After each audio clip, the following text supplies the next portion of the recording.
जय श्री राम दोस्तों।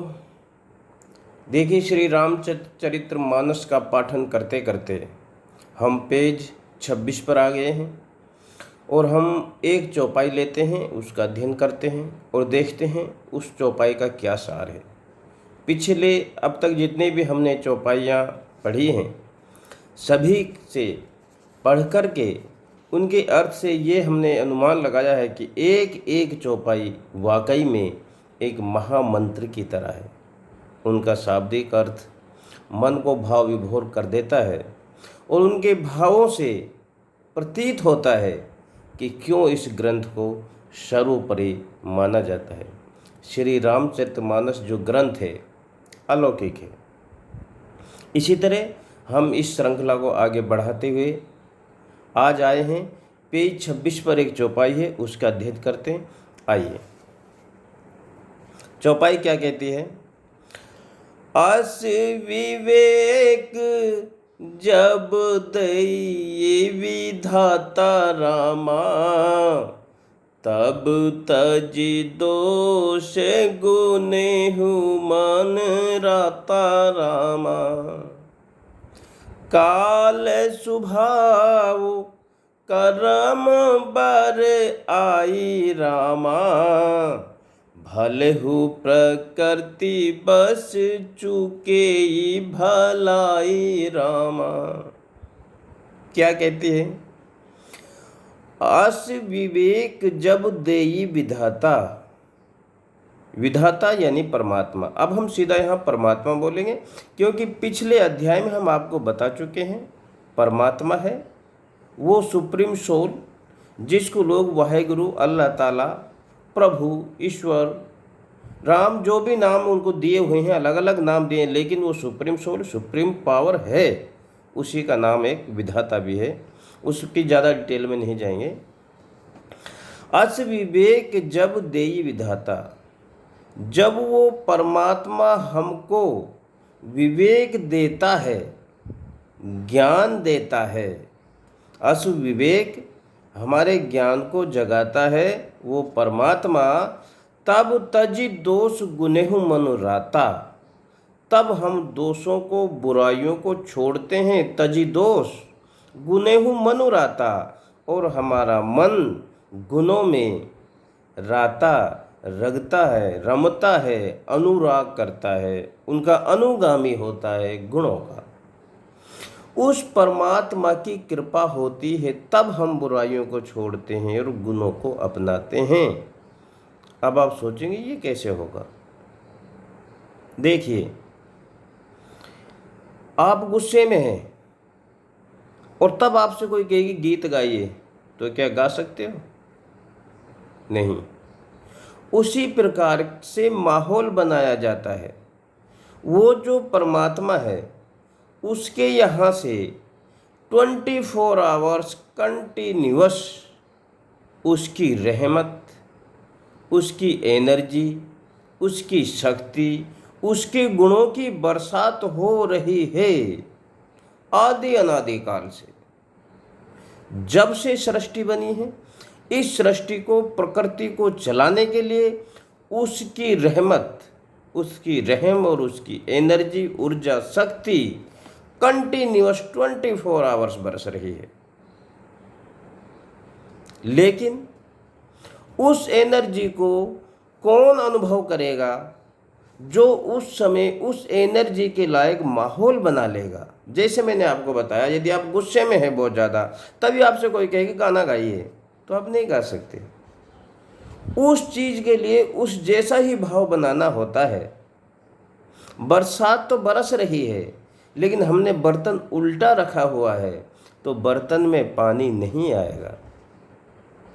हमें वही भाव अपनाएंगे, हम उसकी याद में होंगे, हम उसको मानेंगे, हम उससे प्यार करेंगे, तो वो आध्यात्मिक एटमॉस्फेयर बनना शुरू होता है। कब?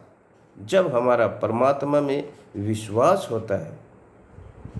याद रखिए, कहीं मंदिर, मस्जिद, बहुत बड़ी धर्म स्थान या कहीं में तीर्थ स्थान जाने के लिए नहीं बोल रहा। जहाँ पर भी हो, जैसे भी हो, जैसे ही आप उसमें विश्वास करके खुश मगन होकर के जब उसको अपना मानते हैं तो आपका एटमॉस्फेयर उस बारिश को लेने के लायक हो जाता है। और जब उसकी रहमत होती है, उसे कहते हैं विवेक। हमारा विवेक जो है ये सबसे बड़ा गुरु है संसार में। तो हमारा गुरु उस बारिश, विवेक उस बारिश को पकड़ने लगता है। अस विवेक जब देई विधाता, जब विधाता उस विवेक को देता है तब तजी दोष गुनेहु मन राता। तो हमारा ये जो मन है अच्छी बातों को ग्रहण करता है, देवीय गुणों को धारण करता है, राक्षसी प्रवृत्ति को छोड़ता है। कब? जब उसकी रहमत होती है। ये आम आदमी की बातों को तो समझ ही नहीं आएगी। बोला हम तो उसके बिना भी देवता बन सकते हैं। नहीं, उसके बनने के लिए आपको उस माहौल में आना पड़ेगा, उसकी कृपा होगी तभी होगा, हो ही नहीं सकता। वैज्ञानिक बहुत बड़ी बड़ी खोजें करते हैं, एकांत शांत में बैठकर सोचते हैं, उनके चारों तरफ भी वही नैतिक, आध्यात्मिक, स्पिरिचुअल नॉलेज का आभा मंडल बन जाता है। तभी वो गहन से गहन सोच में, गहराई में डूबते हैं, उतरते हैं, तब उस ज्ञान को प्राप्त करते हैं। तो क्या कहा? अस विवेक जब देई विधाता रामा, तब तजी दोषे गुने ही मनोराता रामा। वाह।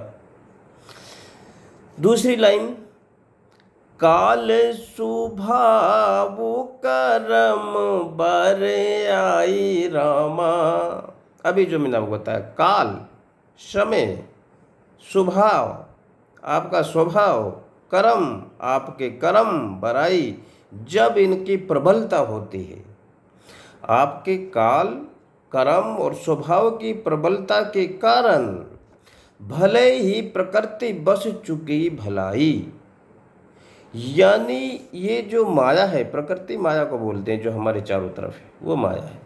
ये जो प्रकृति है, काल कर्म स्वभाव की प्रबलता के कारण माया में फंस करके भले मनुष्य भी चुकी भलाई, भलाई करने से चूक जाते हैं, अच्छी चीज गुणों को पकड़ने से चूक जाते हैं, अच्छे रास्ते पर चलने से चूक जाते हैं। काल सुभाव करम बर आई रामा, भले हु प्रकृति बस चुकी भलाई रामा। क्यों चुके? क्यों हमने वो माहौल नहीं बनाया, हमने उसको नहीं माना। माहौल का मतलब है हम उसको मानते नहीं हैं, उस शक्ति में विश्वास नहीं करेंगे, मानेंगे नहीं, प्यार प्रेम नहीं करेंगे, तब तक ये जो माया है ना, ये पकड़ लेगी। ये इसी इंतजार में रहती है हमारे इस सृष्टि की माया कि कौन विमुख चल रहा है। जो भी उस परमात्मा से विमुख होता है, ये तुरंत उसको अपना प्रभाव दिखाती है कि वहाँ से छोड़ के मेरी तरफ आए। वो जीवन बहुत अच्छा जीते हैं लोग, उनकी उन्नति होती है, पैसा बहुत अच्छा आता है उनके पास, बहुत बड़े आदमी, मान प्रतिष्ठा सब कुछ मिलता है। माया देती है और माया खुश होती है कि परमात्मा से विमुख हुआ। ये अपनी प्रजा बढ़ाती है माया, और भगवान अपनी प्रजा बढ़ाना चाहता है। लेकिन वो जो शक्ति है वो केवल रहमत बरसाएगी, लेना आपको होगा। यही कारण है कि सदियों से हमेशा युगों युगों तक इस धरती पर अच्छाई और बुराई हमेशा साथ साथ रही है।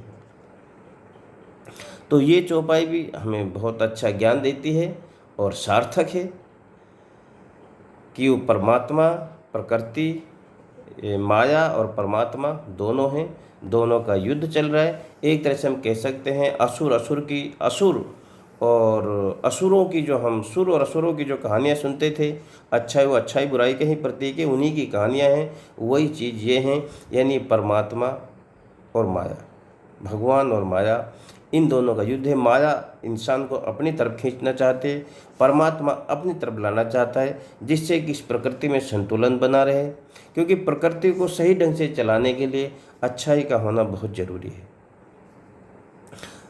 तो मेरे विश्वास करता हूँ आपको इसके भाव अच्छे से समझ आए होंगे। तो एक बार फिर हम इसका पढ़ते हैं। अस विवेक जब देहि विधाता,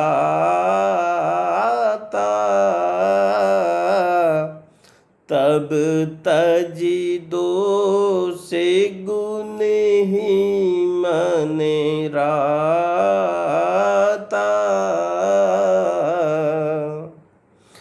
काले कर्म स्वभाव बरियाई,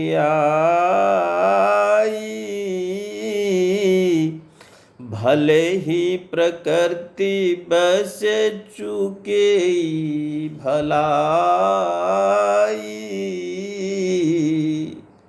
तो दोस्तों, आज के इस प्रसंग में इतना ही। जय श्री राम।